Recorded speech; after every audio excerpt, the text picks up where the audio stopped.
Most people don't fail because they lack talent. Most people don't fail because they lack resources. They fail because they lack consistency. And here's the truth. Consistency isn't about motivation. It's not about waking up every morning with fire in your belly.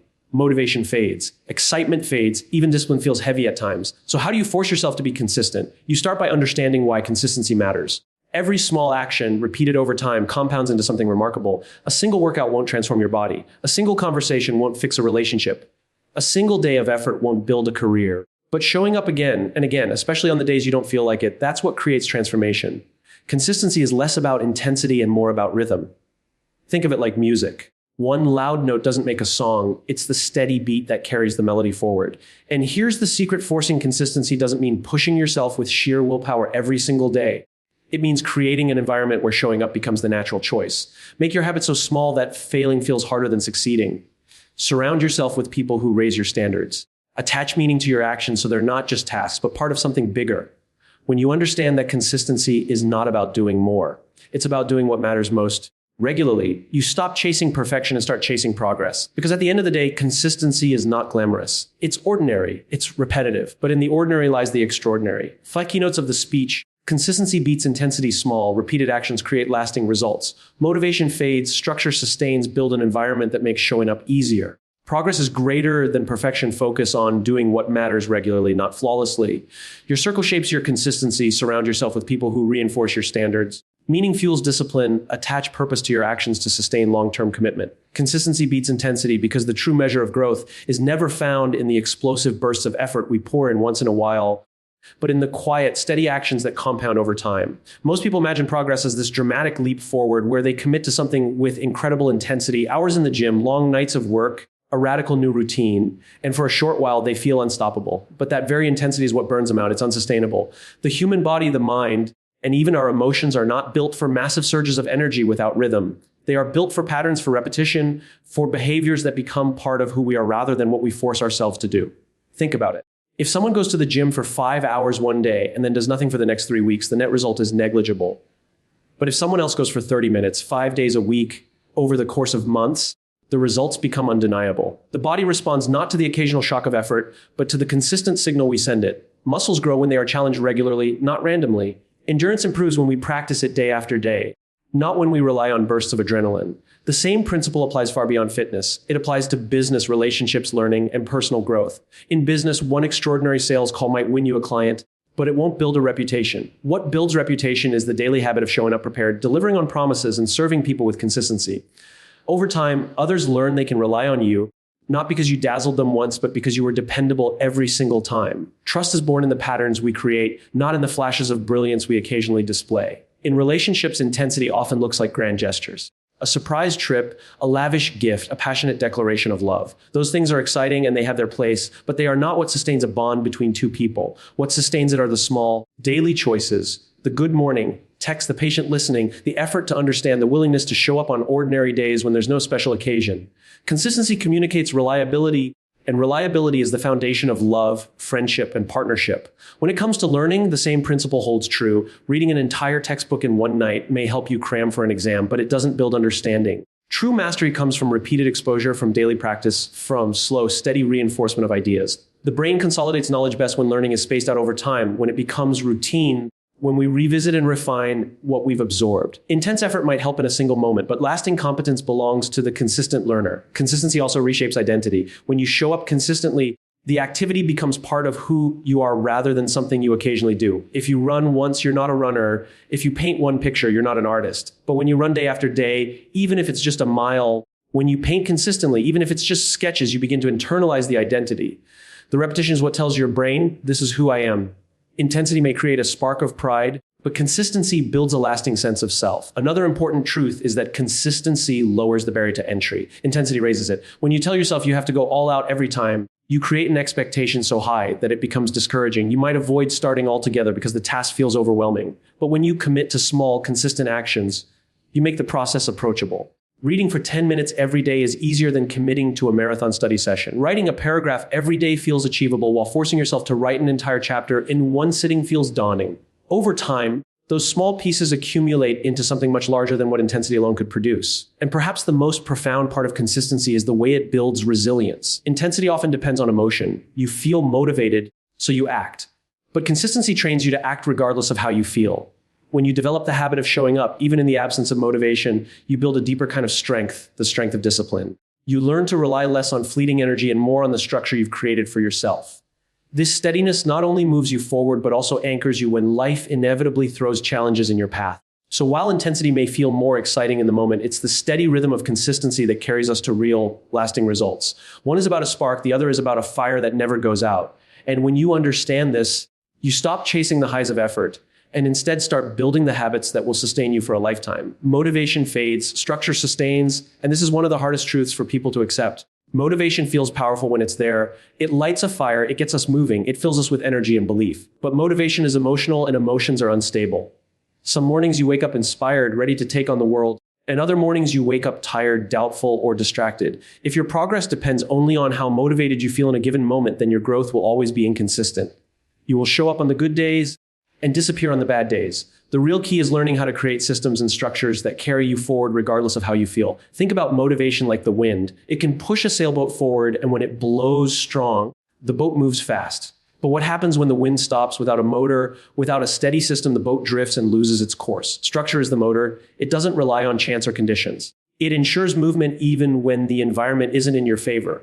Human beings who rely only on motivation end up drifting because they haven't built the mechanisms that ensure they can keep going when their energy dips. Structure doesn't have to be complicated. At its core, it means putting rules, systems, and routines in place that make consistency easier than inconsistency. For example, if you want to exercise regularly, motivation may get you into the gym for a week or two. But what happens on the day you're tired or stressed? That's where structure steps in. If you've already set a specific time, packed your gym bag the night before, scheduled a workout with a friend, or committed to a coach who expects you, the structure takes the decision out of your hands. You don't have to wake up and wonder, do I feel like it today? You simply follow the plan. This is why people who succeed long-term often emphasize discipline over motivation. Discipline is built on structure. It's not about feeling ready. It's about having systems in place that reduce the weight of decision-making. Every decision you make requires willpower, and willpower is like a muscle. It gets fatigued. If every day you have to motivate yourself from scratch, you'll eventually burn out. But if you design your environment so that your desired actions are automatic, you preserve your energy for actually doing the work. Consider learning. A motivated student might cram for hours before an exam, driven by fear or excitement. But the structured learner who creates a daily routine of studying for a short period, no matter how they feel, will not only perform better, but retain more knowledge in the long run. The difference is that structure removes the need for motivation to be high. The student doesn't ask, do you want to study today? They know that at a certain hour, it's time to sit down and do it. That's the power of structure. It eliminates unnecessary negotiation with yourself. In relationships, the same pattern emerges. People often wait for moments of emotional intensity to express love or care. Motivation might make you write a heartfelt letter once in a while or plan a surprise gesture. But structure, like committing to a weekly date night, a daily check-in, or consistent small acts of kindness, creates stability. The relationship doesn't depend on fleeting moments of inspiration. It's nourished by reliable patterns that keep it alive even when the emotional highs aren't present. The workplace offers another example. Many employees start a new project full of motivation. They're excited about the challenge, energized by the opportunity. But as deadlines pile up and obstacles arise, motivation begins to waver. The people who endure are those who've built structured systems, time management strategies, accountability checkpoints, clear routines that allow them to push through the dull or difficult phases. Without those, the initial excitement fizzles and the project is left unfinished.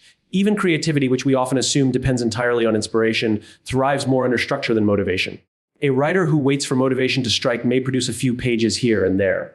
A writer who commits to writing for an hour every morning, regardless of mood, eventually produces books. A musician who only plays when they feel inspired may never master their craft, but the one who practices daily, guided by routine, grows into an artist. The truth is that creativity doesn't disappear when motivation is low. It emerges more consistently when structure forces you to engage with the process. The most profound thing about structure is that it makes success predictable. Motivation is unpredictable. You never know when it will show up or when it will vanish. But structure gives you a framework that you can rely on. It reduces randomness and creates momentum that builds even in the absence of excitement. This is why athletes train on schedules, why successful leaders operate on routines, why resilient individuals stick to habits. They don't leave progress to chance. So while motivation is a wonderful spark, it cannot sustain the fire. Structure is the wood, the foundation, the steady fuel that keeps the flame alive even through storms. When you learn to depend less on how you feel in the moment and more on the systems you've put in place, you create a kind of consistency that no dip in motivation can disrupt. Progress is greater than perfection because perfection is an illusion that keeps us paralyzed, while progress is real, tangible, and within reach every single day. Perfection tells us that unless we can do something flawlessly, it isn't worth doing at all. It whispers that mistakes are failures and that flaws are evidence we're not good enough.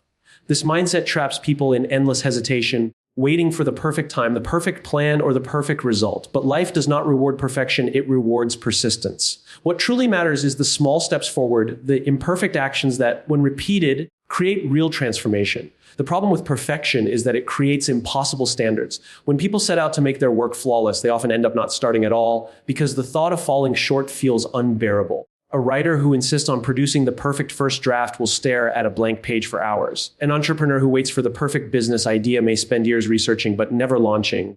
A person who believes they must have the perfect body before stepping into a gym may avoid the gym altogether. Perfection stalls movement, while progress celebrates movement, no matter how small. Progress, on the other hand, is powerful because it shifts focus from outcome to process. When you measure success by progress, you're not asking, did I achieve the ideal result? Instead, you're asking, did I move forward compared to yesterday? That shift unlocks momentum. If you aim to improve by just 1% each day, the compounding effect over weeks and months becomes extraordinary. You no longer feel the crushing weight of perfection. You begin to recognize that every small effort counts, that every imperfect action is a brick in the foundation of something greater. This way of thinking is evident in every area of life. In fitness, perfection might look like waiting for the perfect training program, the perfect diet, or the perfect body before showing up. But the people who succeed are not those who did everything perfectly from day one.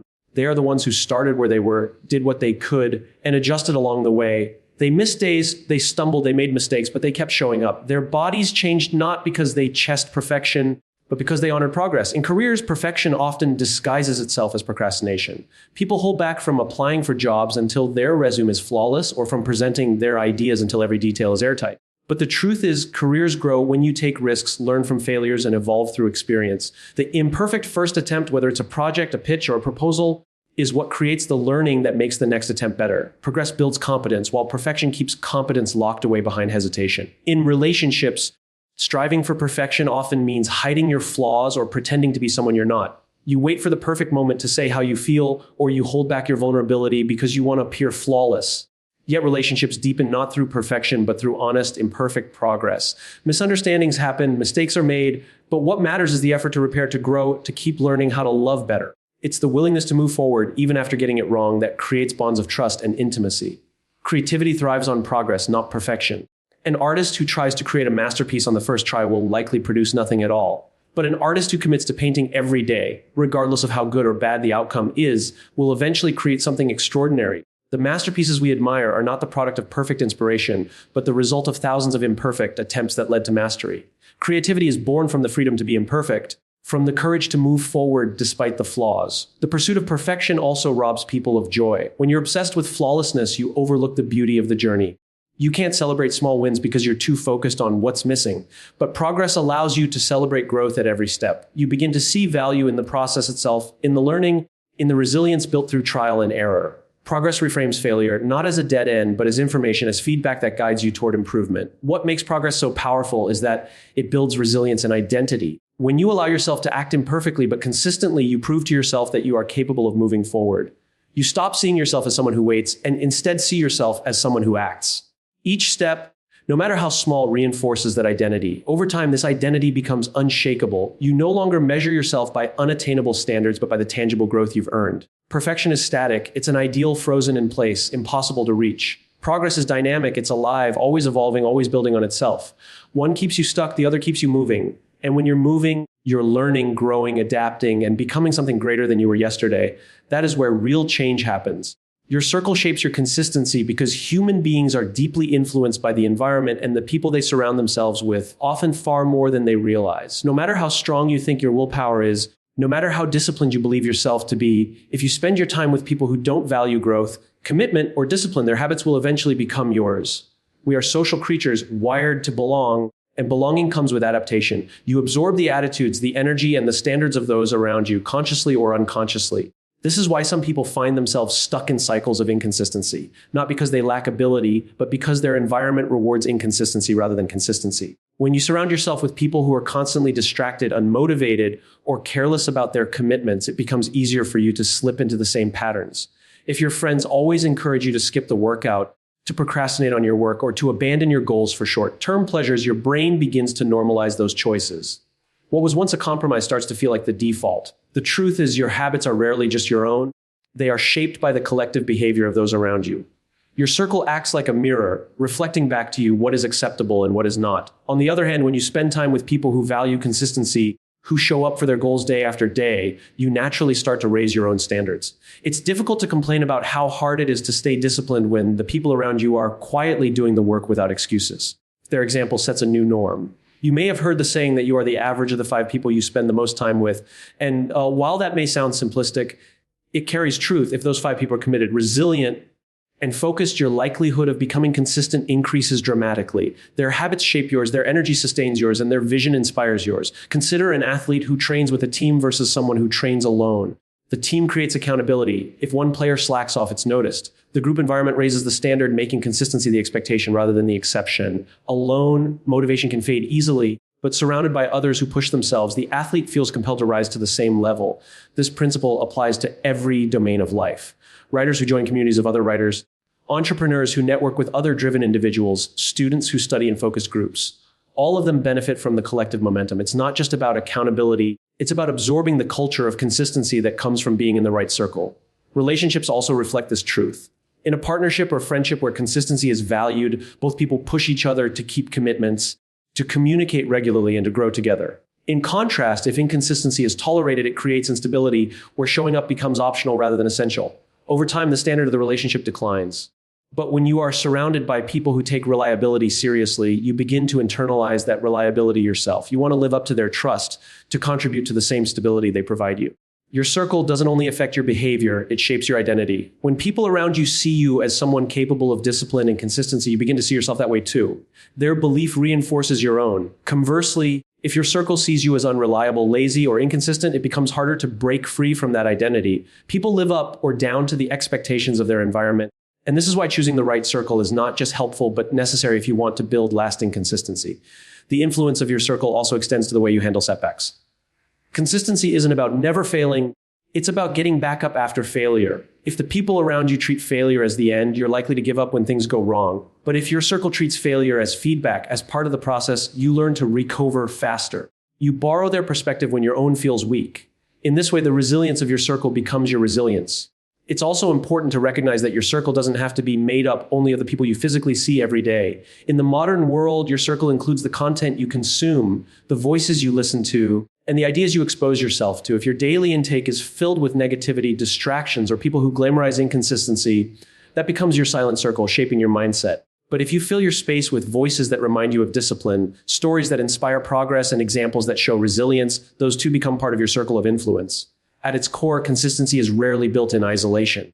It grows in environments where it is valued, where it is modeled, and where it is reinforced. Your circle either lifts you up to meet a higher standard or pulls you down to accept a lower one. And while you cannot always control every environment, you can control who you give your time, energy, and attention to. Choosing a circle that embodies consistency is not just a strategy, it's a commitment to shaping the person you are becoming. Meaning fuels discipline, because without a sense of purpose behind your actions, even the strongest discipline eventually runs dry. Discipline on its own can carry you for a while. You can force yourself to wake up early, to study, to train, to stay focused.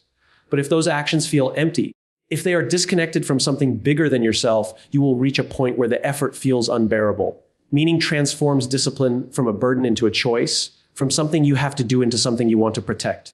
When you understand why you are doing something, when the action is connected to your values, your vision, or the people you care about, discipline stops being about willpower and starts being about alignment. Many people fail at consistency not because they lack ability, but because they haven't tied their actions to meaning. They might set goals like losing weight, saving money, or working harder at their job, but those goals on their own are shallow. They don't move the heart. A goal like lose weight feels heavy because it's framed as a punishment or a demand. But when the same person reframes it as, I want to be healthy so I can play with my kids, live longer, and enjoy life fully, suddenly the discipline required to eat well and exercise has a reason to exist. Meaning fuels the effort. The workouts and the sacrifices no longer feel like random acts of suffering. They feel like an investment in something valuable. The same principle applies in careers. Someone may discipline themselves to wake up early, to put in long hours, to chase promotions, but if their work has no meaning for them, burnout is inevitable. They will resent the discipline because it feels like servitude. Contrast that with someone whose work is connected to a mission they deeply care about, maybe helping others, creating solutions, or expressing creativity. For them, the discipline of long hours and repeated effort doesn't drain them the same way. They are still tired, but the meaning keeps them moving. The discipline is no longer about grinding through meaningless tasks. It's about showing up for something they believe in. Even in personal growth, meaning is the anchor that sustains discipline. If you decide to learn a new skill just because you think you should, discipline will feel like an uphill battle. Every practice session will feel like a chore. But if you link that skill to something meaningful, maybe learning a language so you can connect more deeply with your heritage, or studying a subject that allows you to help others, the discipline transforms. Practice becomes a ritual of connection, not just an obligation. The meaning makes the repetition worthwhile. Relationships are another area where meaning drives discipline. It takes effort to consistently show up for another person, to communicate, to compromise, to forgive, and to grow together. If there is no deeper meaning behind the relationship, discipline collapses under the weight of difficulties. But when the relationship is tied to love, loyalty, or a shared vision of the future, discipline feels different. You don't show up because you have to. You show up because the relationship matters. The meaning behind the bond fuels the discipline required to sustain it. Meaning also changes the way we perceive sacrifice. Discipline often requires giving up something in the short term, comfort, convenience, or pleasure. Without meaning, those sacrifices feel like losses. But when there is meaning, the same sacrifices feel like trade, offs that are worth it. The student who gives up late, night distractions to study doesn't feel deprived when they connect their effort to a bigger dream. The athlete who gives up junk food or rest days doesn't feel resentful when they remember their goal. The parent who works tirelessly doesn't resent the effort when they connect it to giving their children a better life. Meaning transforms sacrifice into service. Another important aspect is that meaning provides resilience when discipline alone would break. Everyone eventually encounters setbacks, obstacles, and failures. If discipline is fueled only by rules, those setbacks become excuses to quit. But if discipline is fueled by meaning, setbacks are seen differently. The person asks, how can I keep going given why this matters to me? Instead of abandoning the path, they adapt and continue. Meaning gives discipline the strength to survive hardship because it connects the struggle to something larger than the moment. It's also worth noting that meaning is deeply personal. What drives one person may not drive another. That is why copying someone else's routine or trying to mimic their discipline rarely works in the long run. You might follow their habits for a while, but if you haven't connected those habits to your own purpose, you won't sustain them. Discipline that lasts is always built on a foundation of personal meaning, your values, your dreams, your reasons. Once you find that connection, discipline no longer feels imposed, it feels chosen. Ultimately, meaning acts like fuel that never runs out. Willpower fades, motivation fluctuates, and even structured routines can feel mechanical after a while. But when every action is tied to something that truly matters, you find yourself willing to endure more, to push further, and to remain consistent through the ups and downs. The discipline becomes less about rigid control and more about devotion to what you believe in. That devotion is what makes consistency sustainable, not for days or weeks, but for a lifetime.